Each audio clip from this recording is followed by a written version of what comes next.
찬양 88장 내진정 사모하는 찬송 하나님 앞에 올려드리도록 하겠습니다. 찬송가 88장입니다.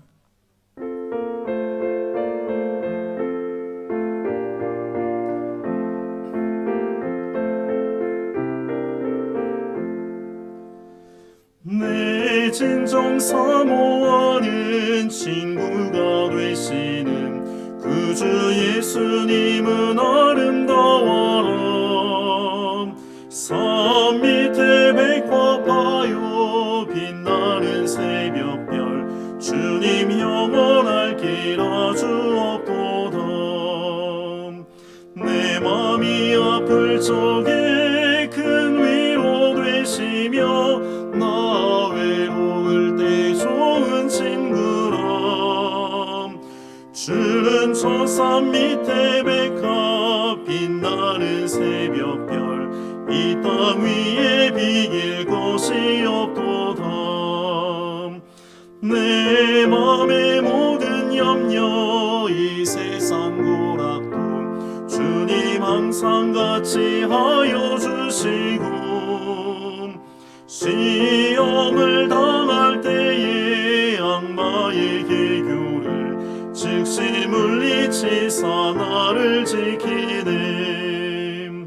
온 세상 날 버려도 주 예수 안 버려 끝까지 나를 돌아보시니. 주는 저 산 밑에 백화 빛나는 새벽별 이 땅 위에 비길 것이 없도다. 내 맘을 다하여서 주님을 따르면 길이 길이 나를 사랑하리니.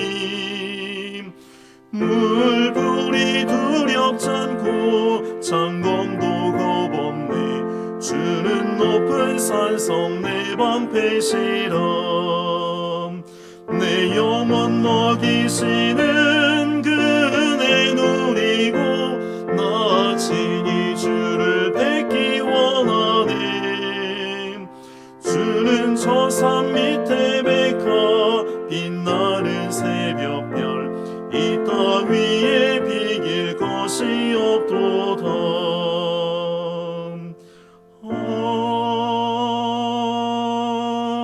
아멘.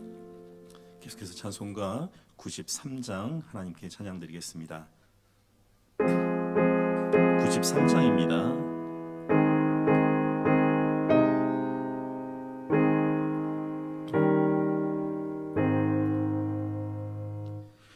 예수는 나의 힘이요 내 생명 되시니.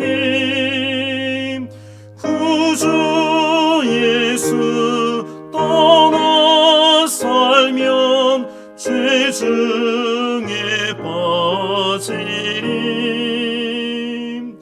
눈물이 앞을 가리고 내 맘에 근심 쌓일 때 위로하고 힘 주실 힘 주 예수. 예수는 나의 힘이요 내 친구 되시니. 그 은혜를 간구하면 풍성히 받으리. 햇빛과 비를 주시니 주수할 곡식만 도다. 귀한 열매 주시는 힘 주 예수. 예수는 나의 힘이요 내 기쁨 되시니. 그 명령을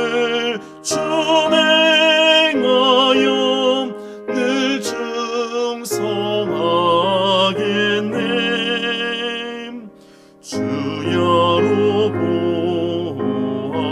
보호하시며 바른 길 가게 하시니 의지하고 따라갈 힘 주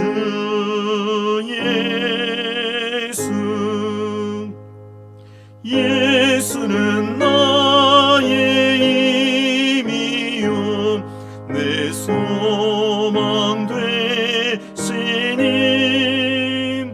이 세상을 떠나갈 때 곧 영생 얻으리. 한없는 복을 주시고 영원한 기쁨 주시니 나의 생명 나의 기쁨 주 예수. 우리 이 시간 세 가지의 기도 제목을 가지고 함께 기도하겠습니다. 끝날 것 같았던 코로나19의 상황이 한국에서 끝나지 않고 계속 확진자가 나오는 상황입니다. 하나님, 우리의 마음이 지치지 않고 열심히 다시 기도하는 마음으로 방역당국과 우리 모두가 이 상황을 지혜롭게 대처할 수 있도록 우리에게 힘달라고 기도하시면 좋겠습니다. 또한 두 번째 기도할 것은 하나님 세우신 이 성지교회가 말씀과 기도와 성령의 역사 가운데 다시금 비상하는 교회가 될 수 있도록 인도하여 주옵소서. 특별히 다음 세대인 우리의 자녀들, 교회학교의 모든 부서가 지혜롭게 이 시기를 잘 감당하고 말씀과 기도의 생활에서 멀어지지 않도록 이 성지교회를 위해서 기도해 주시면 좋겠습니다. 마지막 기도할 것은 우리가 계속적으로 거룩한 하나님의 말씀, 레위기 말씀을 듣고 있는데 이 레위기 강의하시는 담임 목사님께 성령의 조명함을 통해 은혜의 말씀이 이 현장 속에서 전달되게 하시고 또한 이 시간 하나님 앞에 예배드리는 모든 성도들에게 하나님의 은혜가 충만할 수 있도록 우리 세 가지의 기도 제목을 가지고 우리 함께 통성으로 기도하겠습니다. 같이 기도하겠습니다. 좋으신 하나님 아버지 감사합니다. 하나님 아버지 거룩한 하나님의 존전인 이 성전에서 하나님 기도할 수 있게 하시니 참 감사합니다. 특별히 하나님 아버지 귀한 성도들과 함께 다시 한번 이 예배당 예배 가운데 주님 앞에 나갈 수 있게 하시니 참 감사합니다. 하나님 아버지 끝날 것 같았던 그 코로나19의 여러 가지 상황들이 하나님 아버지 다시금 진행되는 것을 보며 하나님 아버지 우리의 마음들이 약해질 때가 있습니다. 하나님 야고보서의 말씀처럼 우리가 다시 한번 열심히 다시 기도할 수 있는 마음을 허락하여 주시고 하나님 아버지 방역당국과 우리의 마음이 지치지 않을 수 있도록 인도해 주시기를 간절히 기도드리옵나이다. 하나님 아버지 다시 한번 땅을 바라보는 것이 아니라 하늘 하나님을 바라보게 하시고 그 거룩하신 하나님 가운데 우리 삶의 모습들이 다시금 회복될 수 있도록 도와주기를 기도드리옵나이다. 치료제와 백신이 개발될 수 있도록 도와주시고 질병관리본부와 또한 방역당국과 하나님 아버지 각 공무원들에게 은혜를 돌아가 주셔서 이 어려운 상황들을 잘 대처할 수 있도록 주께서 은혜를 베풀어 주시기를 기도드리옵나이다. 하나님 아버지 특별히 42년 전에 믿음의 교회를 세우신 이 성지교회가 말씀과 기도와 성령의 역사 가운데 다시 한번 비상할 수 있도록 도와주었기를 기도드리옵나이다. 5월 10일 예배당 예배를 통해서 하나님 아버지 다시 한번 하나님 가운데 은혜를 우리에게 회복시켜 주시고 하나님 아버지 우리가 움츠러드는 것이 아니라 하나님 아버지 말씀과 기도 가운데 다시금 회복될 수 있도록 주께서 은혜를 베풀어 주시기를 기도드리옵나이다. 특별히 하나님 아버지 우리의 자녀들 이 상황 속에서 하나님 아버지의 말씀으로서 기도로서 멀어지지 않도록 도와주시고 더 주님 앞에 가까이 나갈 수 있도록 주여 우리에게 은혜를 베풀어 주시기를 기도드리옵나이다. 하나님 아버지 이 시간 레위기 말씀을 통해서 우리가 다시금 새로워지기를 소망합니다. 말씀 전할 담임 목사님에게 은혜를 베풀어 주시고 성령의 조명함을 통해서 하나님의 말씀이 이 성전 가운데 예배 가운데 하나님 아버지 흘러넘칠 수 있도록 도와주시고 물이 바다밭 높은 같은 하나님의 은혜가 이 가운데 흘러넘칠 수 있도록 주께서 은혜를 베풀어 주시기를 기도드리옵나이다. 아버지 하나님 이 예배 가운데 함께하여 주시고 성령 하나님께서 시작하는 시간부터 마지막 시간까지 이 예배 자리를 지켜주시기를 기도드리옵나이다. 주여 우리의 예배를 받아주시옵소서. 하나님 이 시간 가운데 동행하시고 임재하여 주시고 하나님 아버지 거룩한 은혜의 빛이 여기 있는 성도들 가운데 하나님 아버지 체험될 수 있도록 아버지 하나님 그 은혜가 넘칠 수 있도록 주여 우리를 붙잡아 주시기를 기도드리옵나이다.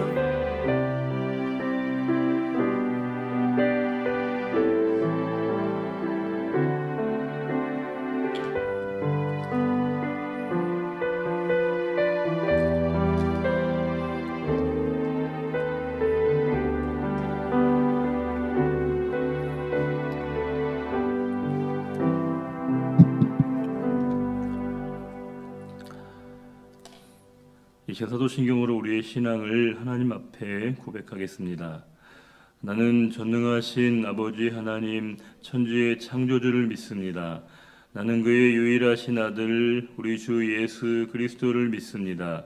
그는 성령으로 잉태되어 동정녀 마리아에게서 나시고 본디오 빌라도에게 고난을 받아 십자가에 못 박혀 죽으시고 장사된 지 사흘 만에 죽은 자 가운데에서 다시 살아나셨으며 하늘에 오르시어 전능하신 아버지 하나님 우편에 앉아 계시다가 거기로부터 살아있는 자와 죽은 자를 심판하러 오십니다.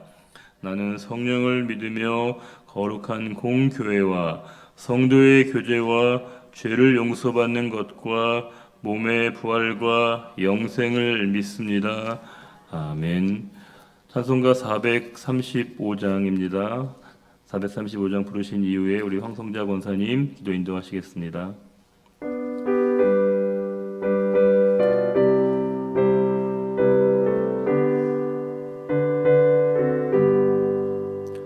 나의 영원하신 기여 생명보다 귀하다. 나의 갈 길 다가도록 나와 동행하소서. 주께로 가까이 주께로 가오니 나의 갈 길 다가도록 나와 동행하소서. 세상 불귀한 이름과 모든 명예 버리고 험한 길을 가는 동안 나와 동행하소서. 주께로 가까이 주께로 가오니 나의 갈 길 다가도록 나와 동행하소서. 어두운 골짝 지나가며 험한 바다 건너서 천국문에 이르도록 나와 동행하소서. 주께로 가까이 주께로 가오니 나의 갈 길 다가도록 나와 동행하소서.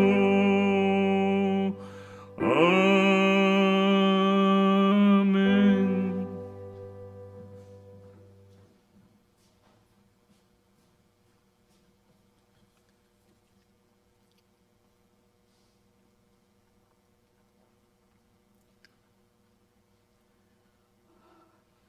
우리가 연약할수록 더욱 귀하게 여기시는 사랑의 하나님 아버지 감사를 드립니다. 그동안 흩어져 각자의 처한 상황에 따라 간절히 사모하며 예배드리고 삶을 통해서 동행하는 마음을 주시다가 제한적이긴 하지만 주님의 몸된 성전에서 드려지는 예배가 얼마나 감격스럽고 감사한지요. 오늘도 과분한 사랑을 받아 성도된 주님의 자녀들이 수요 예배로 올려드립니다. 기쁘게 받아 주시옵소서. 주님, 자격 없는 저희들을 귀한 피로 대가를 지불하시고 성도라 인쳐주시고 거룩에 물들어가며 예배자로 살아내려고 합니다. 때론 힘들고 좁고 어려워도 성령님의 도우심으로 이 자리에 있게 하심을 감사드립니다. 5월 가정의 달, 하나님께서 주신 복음을 통해서 가족의 소중함, 늘 한결같아 별 느낌을 갖지 않고 있었던 성지 가족도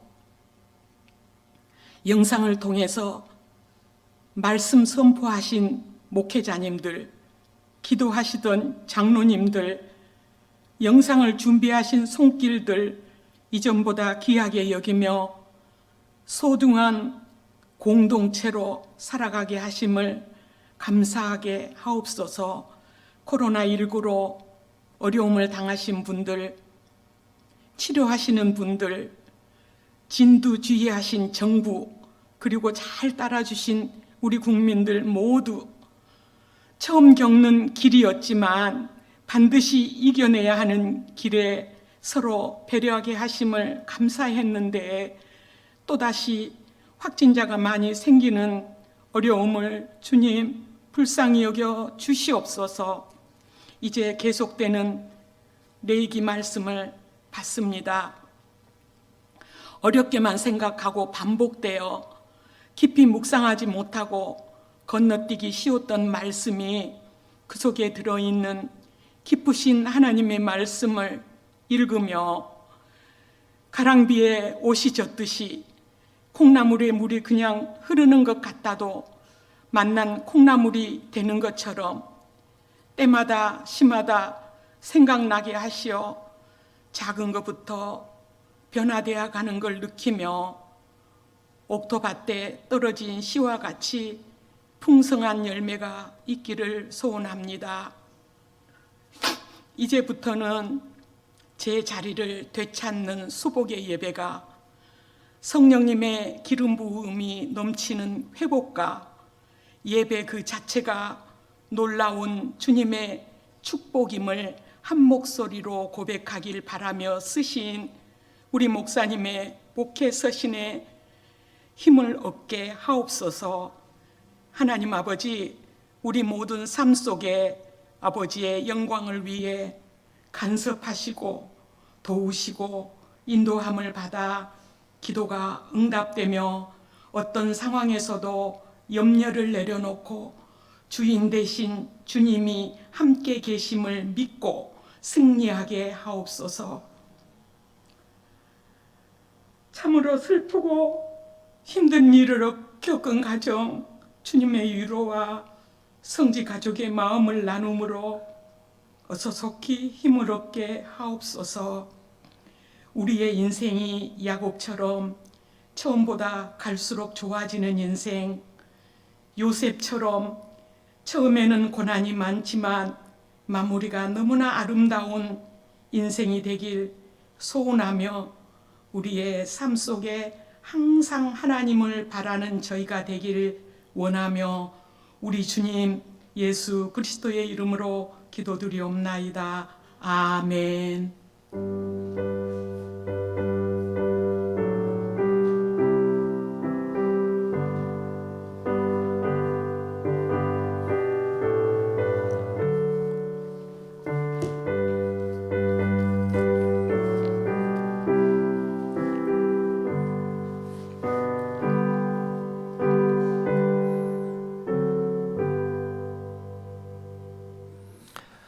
네, 이 시간 우리에게 주실 하나님의 말씀 레위기 22장에 있는 하나님의 말씀입니다. 제가 가지고 있는 성경으로 구약 180면에 있는 레위기 22장에 있는 하나님의 말씀입니다.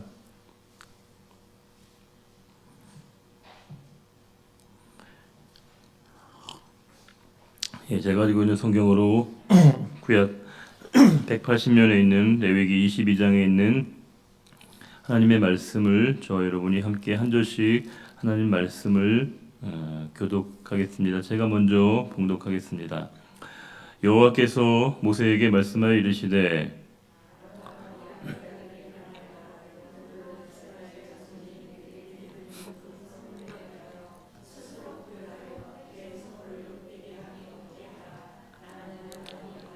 그들에게 이르라 누구든지 내 자손 중에 대대로 그의 몸이 부정하면서도 이스라엘 자손이 구별하여 여호와께 드리는 성물에 가까이 하는 자는 내 앞에서 끊어지리라. 나는 여호와이니라.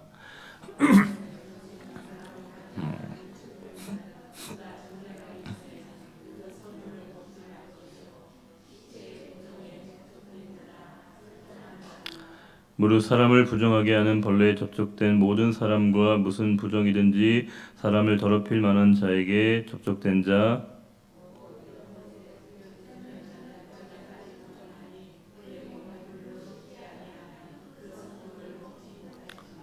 해질 때에야 정하리니 그 후에야 그 성물을 먹을 것이니라. 이는 자기의 음식이 됨이니라.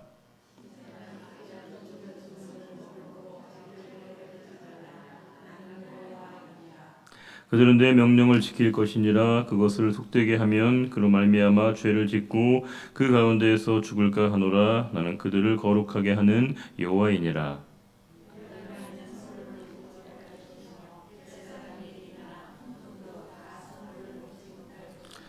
그러나 제사장이 그의 돈으로 어떤 사람을 샀으면 그는 그것을 먹을 것이며 그의 집에서 출생한 자도 그렇게 하여 그들의 제사장의 음식을 먹을 것이며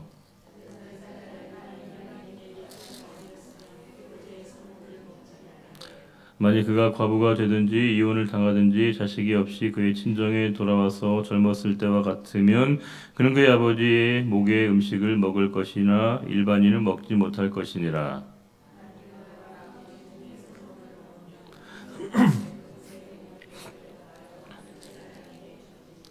이스라엘 자손이 여호와께 드리는 성물을 그들은 속되게 하지 말지니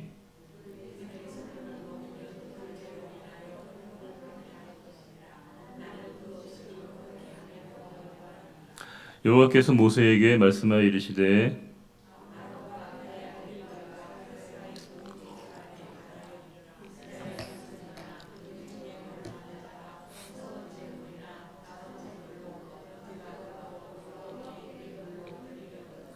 기쁘게 받으심이 되도록 소나 양이나 염소의 흠 없는 수컷으로 드릴지니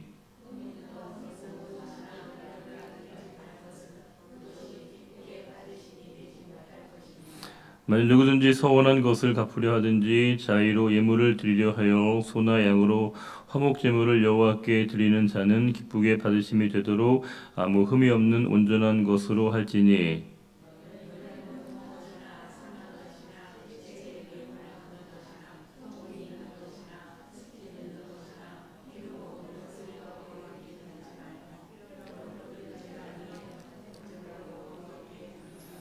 소나 양의 지체가 더하거나 덜하거나 한 것은 너희가 자원제물로는 쓰려니와 서원제물로 드리면 기쁘게 받으심이 되지 못하리라.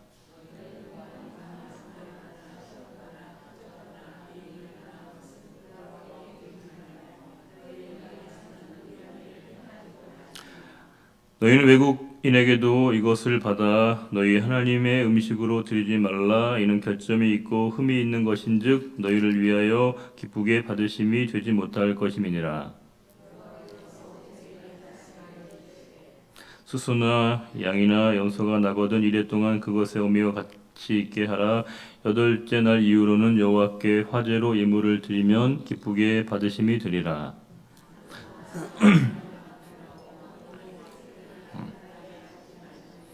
너희가 여호와께 감사제물을 드리려거든 너희가 기쁘게 받으심이 되도록 드릴지며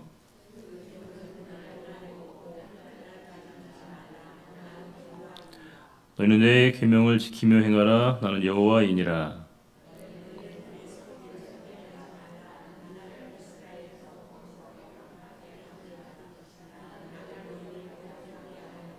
함께요. 너희의 하나님이 데리고 너희를 애굽 땅에서 인도하여 낸 자니 나는 여호와이니라. 아멘. 여러분 되게 읽으시면서 되게 재미있으셨죠? 잘 모를 때는 무조건 그렇다고 하면 이제 되는 것 같은데요. 이제 그 이유는 제가 좀 이따가 마지막에 다시 한번 설명해 드릴 텐데 제가 이제 말씀을 준비하면서 이전 시간 말고 그 이전 시간에 여러분들에게 제가 그 레빌레이트와 고엘 제도를 설명을 드린다고 했는데 지난 시간에 제가 이제 그 사실을 좀 망각하고 있었던 터였거든요. 근데 아무도 얘기 안 해주셔가지고 저 혼자 생각해가지고 이 부분을 제가 빼먹었구나 생각해서 오늘 좀 말씀을 드리려고 하는데 이 두 가지 제도 레빌레이트 이렇게 부릅니다. 레빌레이트 물론 히브리어인데 이 레빌레이트를 우리가 번역할 때는 계대 결혼 이렇게 번역을 합니다. 계대 결혼은 뭐냐면 이제 그 이스라엘 물론 이제 고엘 제도 마찬가지지만 레빌레이트와 고엘 제도 둘 다 이스라엘 그 사회의 공동체적 성격을 아주 분명하게 보여주는 제도라고 할 수 있습니다. 그러니까 이제 그 상호 부조의 성격을 가지고 있는 것이죠. 레빌레이트는 우리가 다 알고 있는 것처럼 형제가 여러 명 있을 때 형제가 한 서너 명, 뭐 그 이상 많이 형제가 있을 때 형이 먼저 세상을 떠나면 이제 그 형의 아내는 이제 과부 미망인이 돼서 사실은 이제 삶의 기반이 없어지는 것이거든요. 전적으로 그 당시만 해도 남성에게 남편에게 의존하던 사회다 보니까 여성이 혼자서 생활한다는 것은 특별히 이제 후손을 이어간다는 건 더더군다나 거의 현실적으로 불가능한 일이었기 때문에 그런 공동체적 성격에서 형이 먼저 세상을 떠나면 그 형수를 그 동생이 이제 그 아내로 삼아서 이제 그 형의 후사를 이어가게 하는 제도, 이걸 우리가 이제 계대 결혼이라고 부릅니다. 그러니까 계대 결혼의 가장 우리가 실감나는 현상, 실감나게 우리가 볼 수 있는 대표적인 예는 창세기 38장에 보게 되면 여러분 그 유다라는 사람 있지 않습니까? 유다. 찬송이라고 하는 뜻을 가지고 있는 야곱의 아들 유다. 유다에 이제 세 명의 아들이 있었어요. 엘, 오난, 셀라라고 하는 세 명의 아들이 있는데 이제 엘이라고 하는 사람의 이제 아내가 이제 다말이었잖아요. 근데 이제 엘이 세상을 떠났습니다. 먼저. 그럼 당연히 이제 오난이 이제 형수를 이제 취해서 형의 이제 가업을 이어가야 되는데 그 오난이 그렇게 하지 않죠. 성경에 보시게 되면 오난이 설정했다라고 되어 있어서 이게 왜냐면 이제 그 형수를 취한다는 건 이제 그 책임을 다 떠안는 일이거든요. 굉장히 부담스러운 일입니다. 그러니까 사실은 그거는 어떤 권리가 아니라 책임을, 의무를 다하는 일이기 때문에 가능하면 그 일들을 자처하고 싶지 않거든요. 그러니까 오난이 그 책임을 방기했을 때 하나님의 심판을 받는 장면이 있고요. 물론 이제 그 셀라는 너무 어려서 이제 그 엘의 아내였던 다말이 도저히 이 셀라가 자랄 때까지 내가 기다리면 안 되겠다 싶어서 이 다말이 아주 묘한 안 좋은 하나의 꾀를 내죠. 그게 우리가 알고 있는 그 유다와 다말 사건, 시아버지와 며느리의 그 불륜. 이건 뭐 사실은 제가 입에도 오르내리기 힘들 만큼의 참 끔찍한 일인데 이게 이제 우리가 알고 있는 이제 계대 결혼의 대표적인 하나의 사례인 것이고요. 또 한 가지는 이제 고엘이라고 하는 제도가 있습니다. 고엘은 뭐냐면 쉽게 얘기하면 친족이죠. 친족. 그러니까 이제 가장 가까운 나의 어떤 그 친족 관계를 우리가 이제 그 고엘이라고 하는데 고엘은 뭐냐면 이제 그 형제가 가족 친족이 어떤 경제적인 어려움이나 또 어떤 죄에 대해서 책임을 사회적으로 감당해야 되는데 본인이 그 여건상 그것을 감당하지 못했을 때 가장 가까운 친척이 그 책임을 이렇게 져주는 제도, 이걸 우리가 고엘 제도라고 하죠. 고엘 제도의 가장 대표적인 예가 어디냐면 그렇죠, 룻기입니다.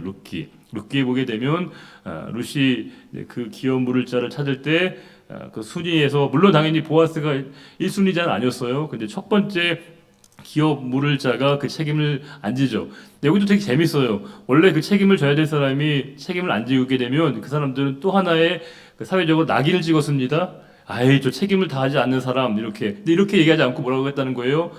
신벗기운 자 이렇게 했다는 겁니다. 그러니까 자신의 책임을 다하지 않는 사람은 신을 벗기운 자라고 했는데 그 사람이 그렇게 자기의 책임을 다하지 않았을 때 후순위자였던 이제 보아스가 이제 룻과 결혼함으로 이제 그 일 역할을 감당하게 되는데 구체적으로 말씀드린 이유는 뭐냐면 이 두 경우 다 어디에 포함되어 있냐면 예수님의 족보에 다 포함되어 있는 일들이라고 하는 겁니다. 뭐 유다 다말 사건도 그렇고 룻도 마찬가지로 그렇다는 겁니다. 굉장히 이스라엘 그 히브리 사회에 아주 굉장히 돈독한 아주 그런 뭔가 공동체적 성격이 얼마나 강한 것인가를 보여주는 대표적인 어떤 사례가 바로 이 레빌레이트 계대 결혼인 것이고 고엘 제도.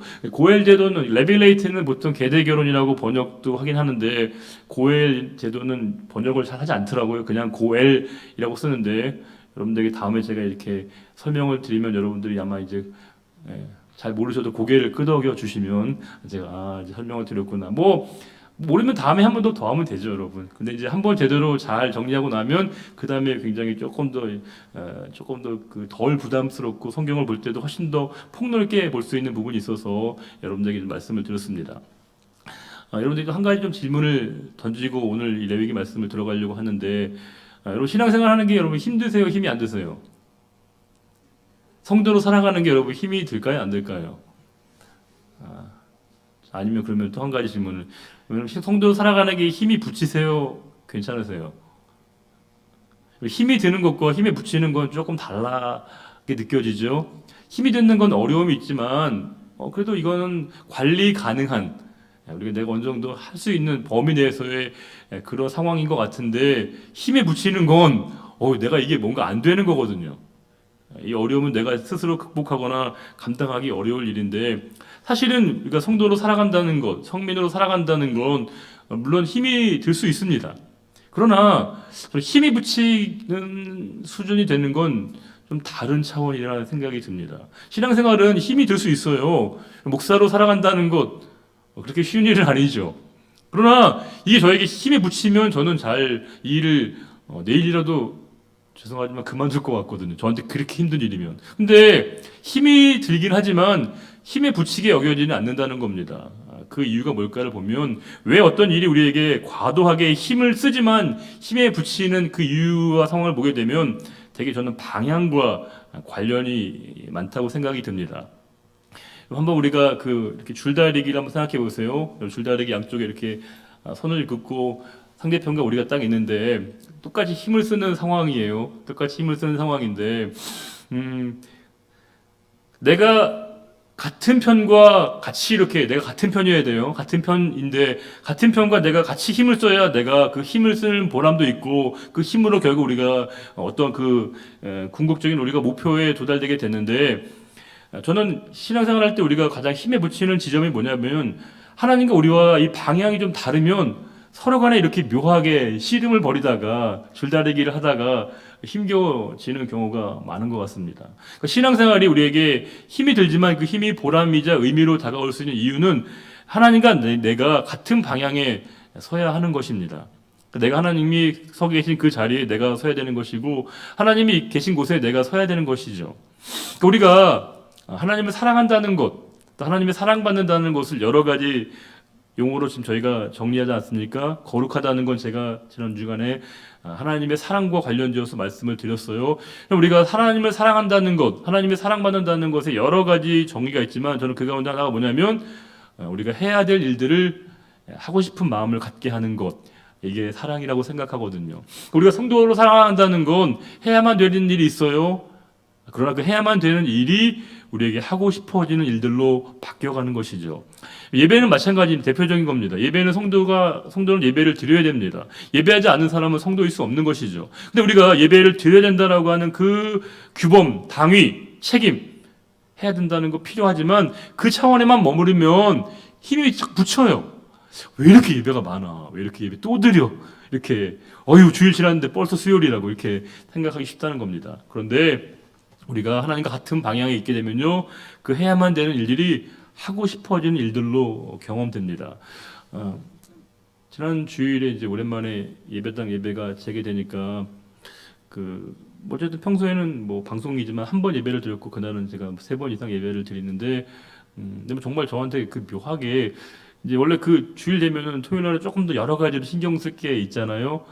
목욕 체계해야 되고 또 신경도 써야 되고 많은 것들을 준비하게 되는데, 특별히 이제 좀 체력 안배도 좀 신경을 써야겠다 생각이 들긴 했습니다. 왜냐면 어쨌든 이제 뭔가 내가 익숙해져 있는 2달 동안의 삶의 패턴이 있다 보니까 갑자기 또 이제 예배가 늘어나게 되면 3부 예배 때 막 지칠 것 같아서 좀 조절을 해야겠다 싶었는데, 또 여러 일정이 많아서 그날도 좀 늦게 잤고요. 굉장히 새벽에도 여러 번 잠이 깨더라고요.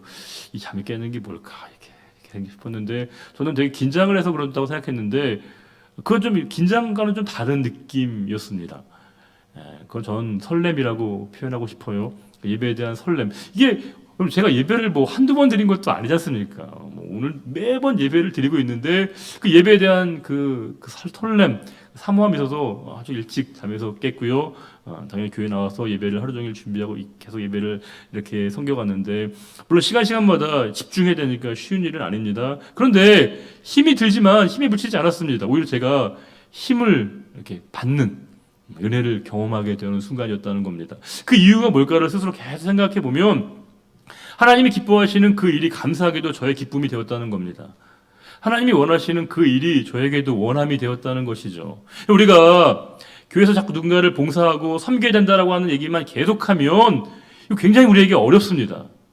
나 하나도 섬기지 못하고 나 하나도 건사하지 못하는데 누군가를 섬기라고 하는 게 얼마나 우리에게 힘이 들겠습니까? 근데 그 일이 우리에게 해야 되는 그 일이 우리에게 기쁨으로 내가 하고 싶은 일들로 여겨지게 되는 것, 그 이유는 뭐냐?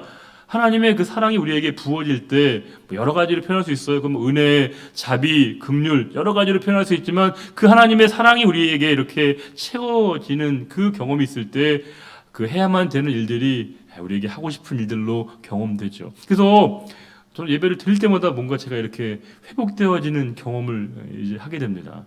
그러니까 이게 영적인 선순환이고 그게 영적 원리인가 보다라고 하는 걸 깨달아 가는 것이죠. 신앙생활이 쉽지는 않아요. 만만하진 않습니다. 왜냐하면 지켜야 될 것도 많고 또 뭔가 절제해야 될 부분도 많아서 쉽진 않지만 그 작은 포기라면 포기한 것과 비교할 수 없을 만큼의 하나님의 그 채워주심, 부어주심이 너무나 크기 때문에 정말 넉넉히 그 일을 감당할 수 있다는 겁니다.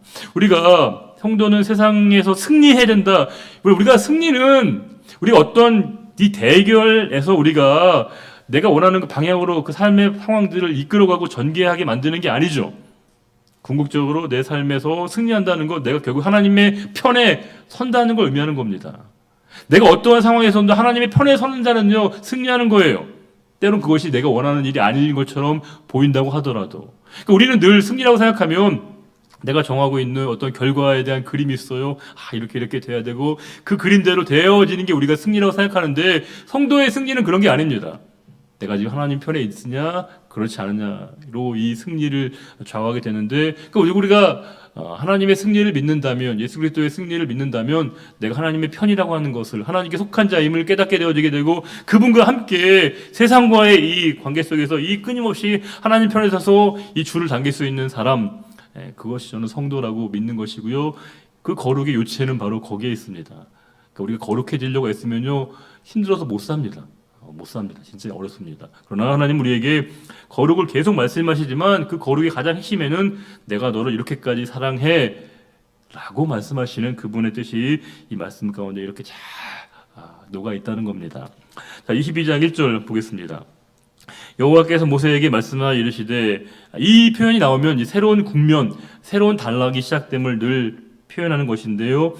22장에는 가장 중요한 내용이 뭐냐? 성물의 섭취에 대한 부분입니다. 이 성물을 어떻게 먹었냐? 무슨 여기 성물은 어떤 거냐면, 제물을 드렸는데 그 제물 가운데서 제사장에게 드리도록, 제사장이 먹을 수 있도록 지정되어 있는 그 음식, 제물 중에서 일부분 있잖아요. 그 성물을 어떻게 누가 먹을 수 있느냐에 대한 그 한계를 규정하고 있는 내용이 바로 오늘 22장의 말씀입니다. 2절 말씀. 아론과 그의 아들들에게 말하여 그들로 이스라엘 자손이 내게 드리는 그 성물, 그렇죠? 제사장의 몫으로 지정된 그 예물을 언급하는 겁니다. 대하여 스스로 구별하여 내 성호를 욕되게 함이 없게 하라. 나는 여호와이니라. 항상 이 말씀이 있습니다. 나는 여호와이니라. 왜 이 말씀을 주시는가? 너는 나하고 남남이 아니야. 나는 너의 하나님이 난다. 너는 내 백성이란다 라고 하는 그 관계를 끊임없이 말씀하시면서, 그러니까 이 말씀을 지키도록, 이 말씀을 행하도록 하나님 우리에게 주신 것이죠. 그러면서 이제 3절에 그들에게 이르라. 누구든지 내 자손 중에 대대로 그의 몸이 부정하면서도, 그러니까 이 말씀은 사실은 그의 몸이 부정하다, 이 말은 사실은 이제 원래 원문 그대로 번역하면 이렇다는 거예요. 그의 부정이 그의 위에 있으면, 이런 말인 겁니다. 그의 위에. 그러니까 본래 이제 이 위에란 단어는 히브리어로 알이라고 합니다. 알. 원래는 어떤 누구에게 속하다고 할 때는 레라고 하는 단어를 쓴다는 거예요. 근데 여기서는 레라고 하는 단어를 쓰는 게 아니라 알이라고 하는 단어를 쓴다는 건 뭐냐면 레는 완전히 그 사람의 하나의 일부분인 겁니다. 바꿀 수 없는, 변개할 수 없는. 근데 이 알을 썼다는 건 그의 상황이 때로는 그렇게 부정해질 수 있는 상황으로 이해될 수 있다는 겁니다. 그의 부정이 너에게 이렇게 임하여 있으면, 너의 위에 있으면 이렇게 제한적 조건을 두고 있는 것이죠. 늘 그렇다는 게 아니라 너희가 그럴 수도 있다는 겁니다. 그래서 너희 자손 중에 너희가 이제 부정하게 되어질 때 그런 거죠. 이스라엘 자손이 구별하여 여호와께 드리는 성물에 가까이 하는 자는 이렇게 된다는 거죠. 어떻게 하냐면 내 앞에서 항상 성경은 앞이라고 번역하고 있지만 우리말 번역에는 히브리어 원문에는 항상 얼굴로 되게 표현하고 있습니다. 사실 저는 얼굴로 그냥 이렇게 번역을 원래대로 했으면 더 좋지 않았을까. 왜냐하면 하나님 얼굴이라는 게 상당히 은유적인 표현이니까 얼굴로 썼지만 사실은 얼굴이 하나님에게 여러분 하나님은 얼굴이 있지는 않으시죠. 하나님이 뭐 이목구비, 눈, 둘, 코 하나, 입 하나 이렇게 있지 않으시지만 그 표현 자체가 갖고 있는 저는 굉장히 의미를 잘 생각해 보면 하나님이 얼굴을 대한다, 얼굴을 대면한다. 이거 굉장히 의미가 있는 것 같은데 여기서도 이제 그렇다는 겁니다. 하나님의 얼굴 앞에서 끊어지게 된다. 그거 하나님이 용납하지 않으신다는 겁니다. 끊어진다는 것도 역시 수동형입니다. 하나님이 그것을 그렇게 정리하시게 된다는 겁니다. 뒤에 뭐라고 되어 있습니까? 나는 여호와이니라. 이 말씀을 거듭 말씀하고 있습니다. 4절에 이제 그 성물을 먹을 수 없는 사람들을 구체적으로 규정하고 있는데 아론의 자손 중 나병 환자, 재밌습니다. 나병 환자라는 말은 짜라아트란 말에서 나온 단어인데요. 그 짜라아트가 머물러 있는 사람 이렇게 되어 있습니다.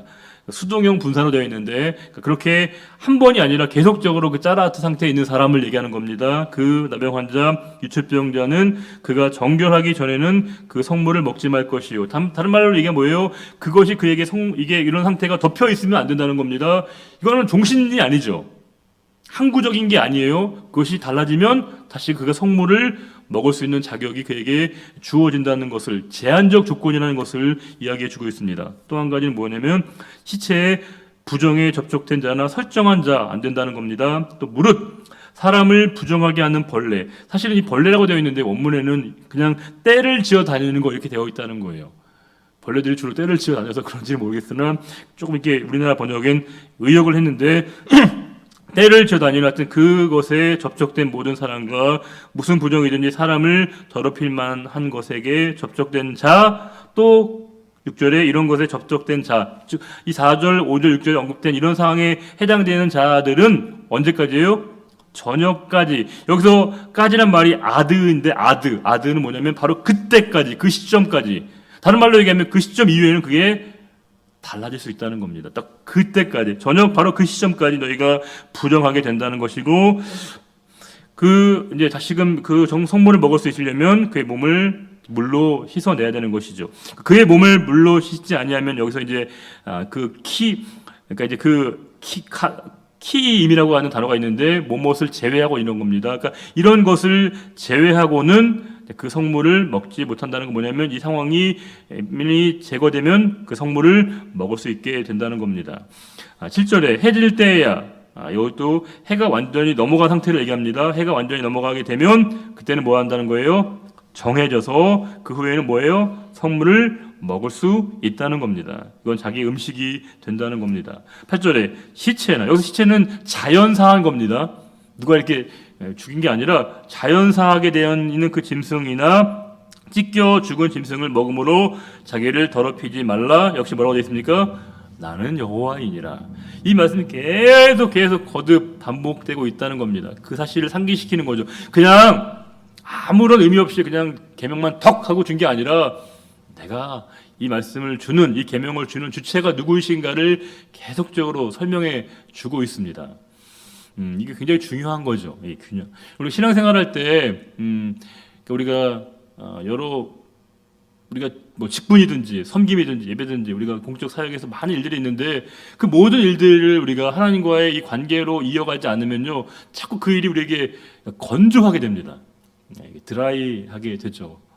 그러니까 굉장히 예배가 되게 우리를 건조하게 만들고 봉사도 해왔던 일이니까 하는 것처럼 하고 찬송도 하는 것처럼 하고 기도도 하는 것처럼 하고, 우리가 많이 하다 보면 익숙해집니다.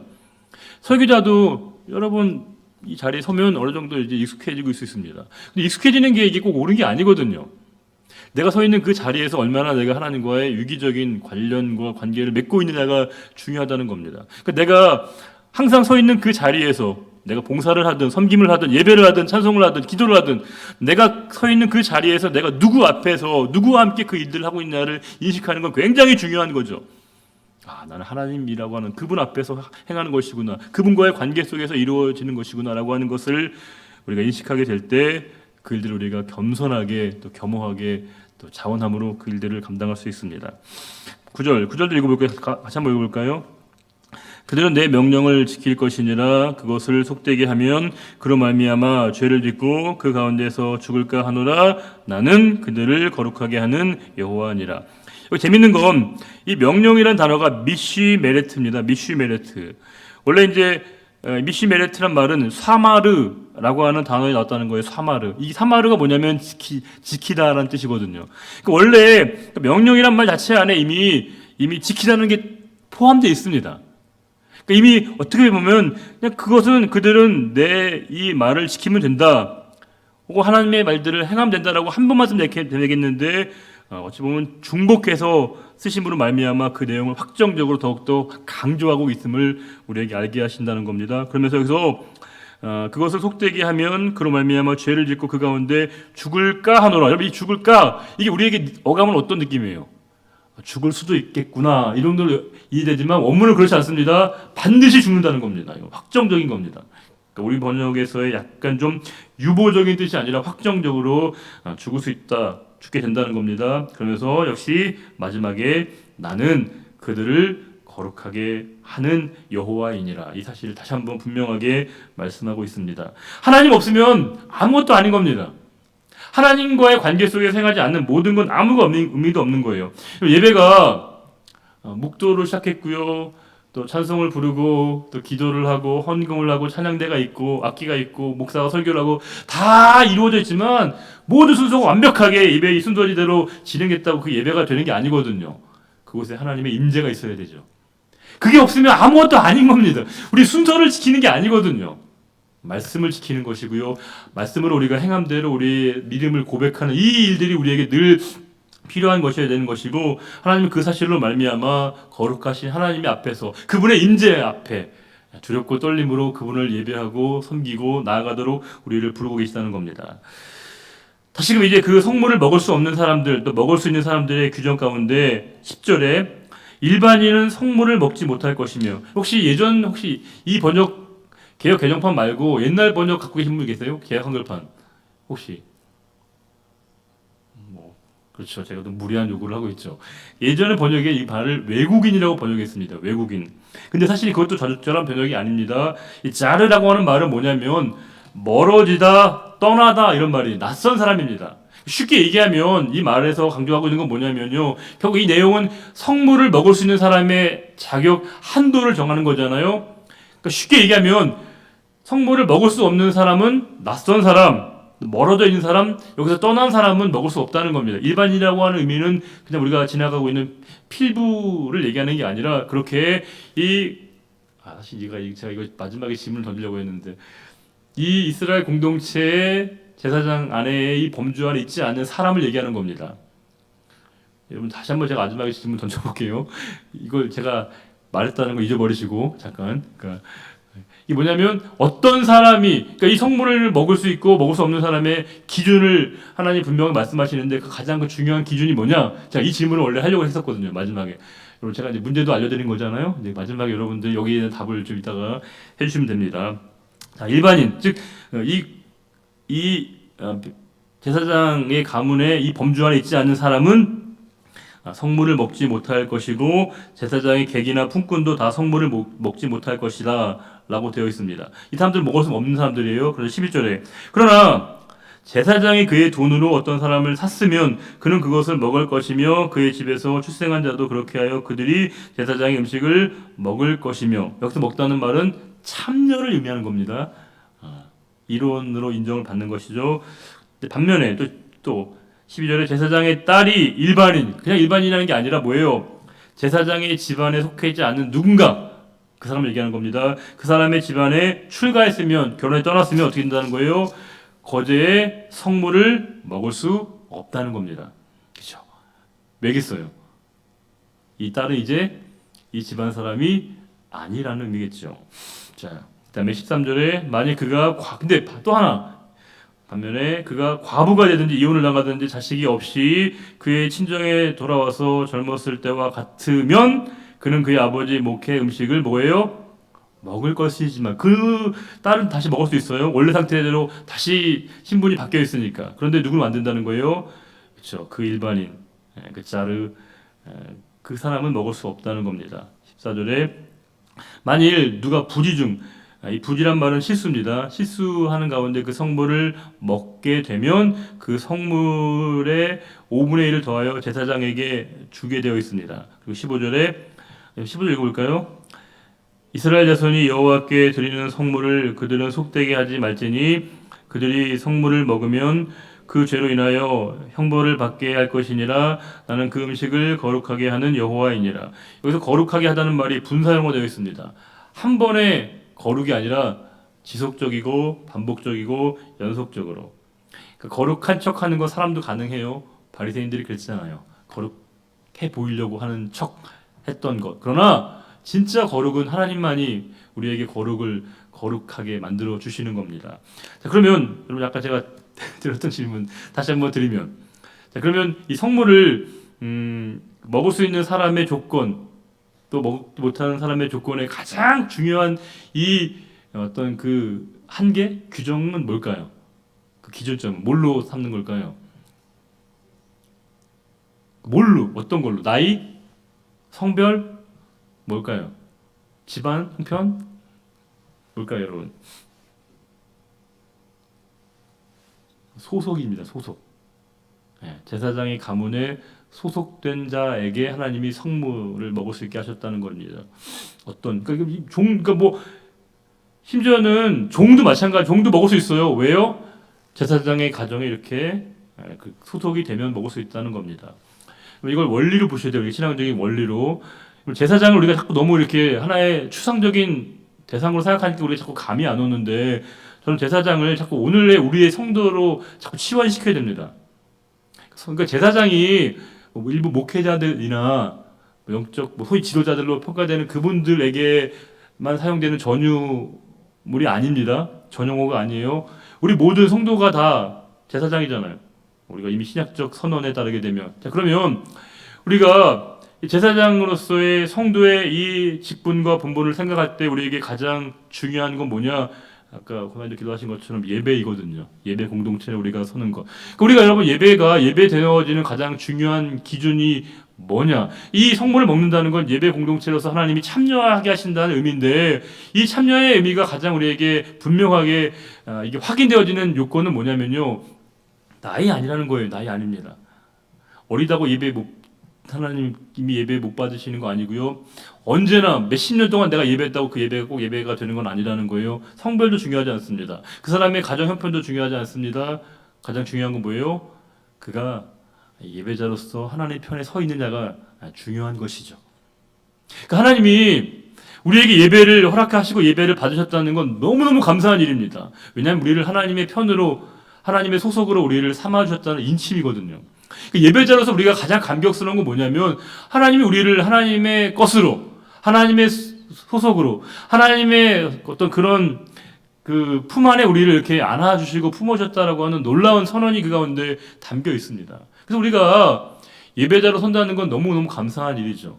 왜냐하면 하나님이 예배자로 우리를 이렇게 선언해 주셨다고 하는 그 순간에는 너무너무 많은 의미가 그 가운데 함축되어 있습니다.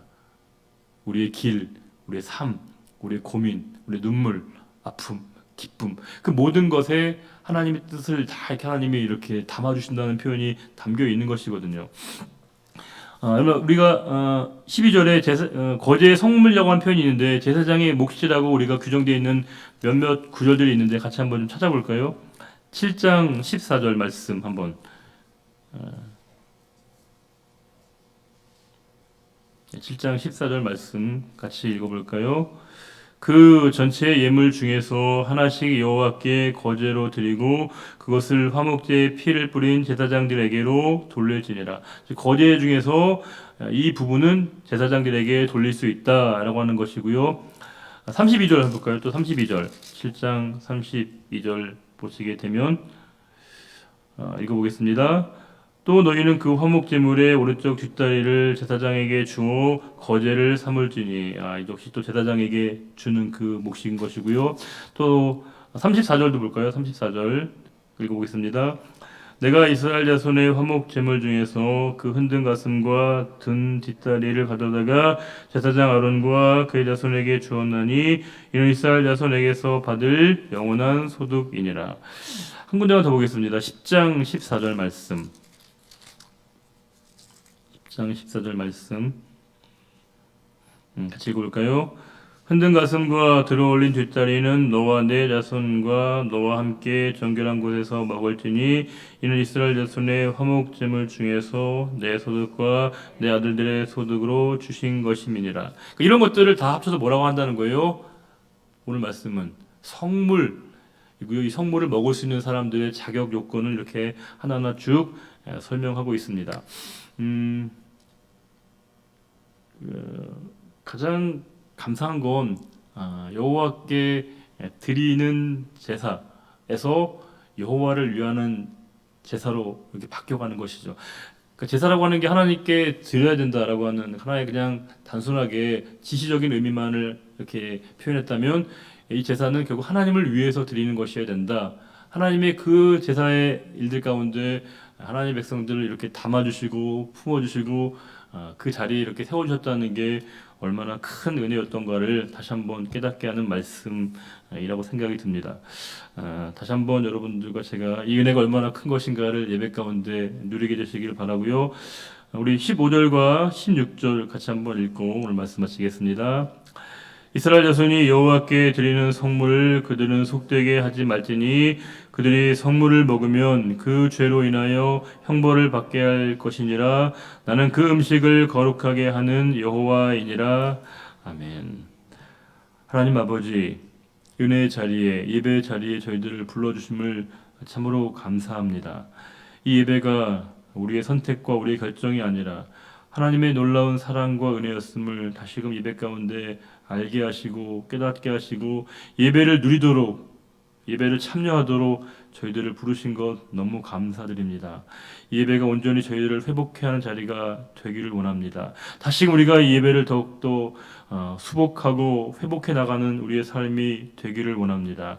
아직 여러 가지 우리가 현실적으로 고려될 일들이 많지만 그럼에도 불구하고 우리의 마음의 중심이 하나님을 향하여 더 깊이 나아가며 주의 은혜의 자리를 사모하는 저희들 모두가 되게 하시고 속히 우리 모든 성도들이 예배 자리를 더 갈망하며 예배로 더 주님을 찾고 찬양하며 하나님을 예배하는 예배자로서의 우리 삶의 고백이 있게 하시고 그 예배가 한 시간만의 예배가 아니라 우리 모든 삶의 예배로 이어져갈 수 있도록 도우시고 우리 전 존재를 드려 하나님을 기쁘시게 하는 거룩한 산 제물로 우리 자신을 드리는 우리의 삶의 고백이 있기를 간절히 바라며 또 우리가 이 시간도 예배를 그렇게 갈망하지만 여러 가지 여건과 환경 가운데 함께하지 못한 분들에게도 동일한 은혜를 주시되 특별히 슬픔과 비통함과 고통 가운데 있는 이들을 치유하시고 온전케 하시고 매만져 주시고 육신의 아픔 가운데 있는 분들을 자유케 하셔서 속히 함께 만나 주님을 찬양하며 기도하며 예배할 수 있는 그 날을 허락해 주시기를 간절히 바라며 존귀하신 우리 주님 예수 그리스도의 이름으로 축복하며 기도드리옵나이다. 아멘. 찬송가 436장입니다. 찬송가 436장.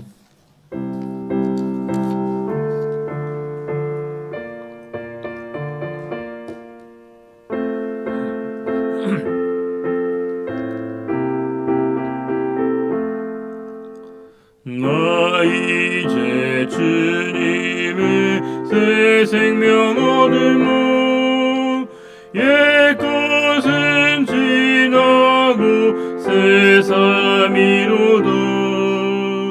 그 생명 내 맘에 강같이 흐르고 그 사랑 내게서 해같이 빛난다.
오늘도 내일도 주 함께 살리라.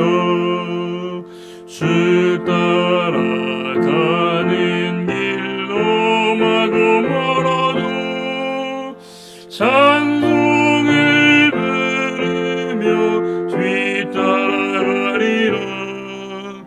나 주를 모시고 영원히 살리라.